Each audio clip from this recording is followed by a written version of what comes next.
Anthony Braxton is a composer and musician, um, particularly of plays the saxophone, but he's a multi instrumentalist, and he has been active in the areas of experimental music, contemporary classical, and free jazz of various kinds. His recorded output is absolutely phenomenal in size.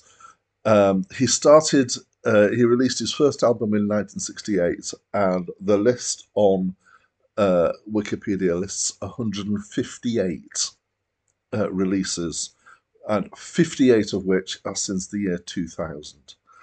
Which is quite incredible. There was 8 in 1996 alone. So recently he has got in more for having multiple CDs rather than um, separate releases. I just read this. Apparently, this was on Bandcamp. Since 2012, he's released two 4 CD operas, a 12 CD set of duos with various partners, a 7 CD set of the music of Lenny Tristano and associated artists, an 11 CD set of Charlie Parker's music, a 12 CD set of vocal music, an 8 CD set of duos with Eugene Chadbourne, a 4 CD set of collaborations with Nels Cline, Greg Saunier, and Taylor Ho Bynum, and an audio Blu-ray of 12 compositions for sextet, septet, and nonette, totaling over 11 hours of music. And the most recent release listed on in the Wikipedia list is a 13 CD boxed set that was released in 2021. I think you could say he has released a lot of music. So I have an idea that I want to get across, and I'm pretty much wanting to do this every time I review something that's effectively weird or extreme. And let's face it, in this list, there's going to be quite a few of those albums. Um, and I've spent a while kind of boiling this idea down to as few words as possible. So here we go. I despise the elitism of challenging music. Liking something inaccessible doesn't make you better. Okay.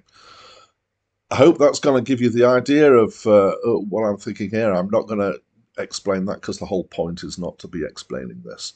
Um, I understand the place of experimentation in the arts. I think it's a useful thing. I think it's fundamentally a good thing. I think experimentation needs to happen. If you think about food, I would suggest you have to eat a lot of leaves before you discover lettuce. The experimentation is a process that helps you discover new things and new ways of doing music. Um, and sometimes the experimental quality of music is something that can be appreciated for itself. This album, I would say, is very experimental, and I would say it's not an album to be listened to for pleasure unless you're a very particular kind of person. There's almost no discernible structure in it. It's very discordant and chaotic, and it's pretty much an assault on the senses.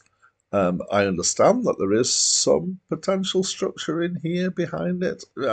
Maybe I'm being a little bit harsh. There are bits at times that I can kind of hear something going on, but mostly it's just noise. And so, while I appreciate that it's probably a hugely influential piece of music, hugely pivotal in some ways, as something to listen to for pleasure,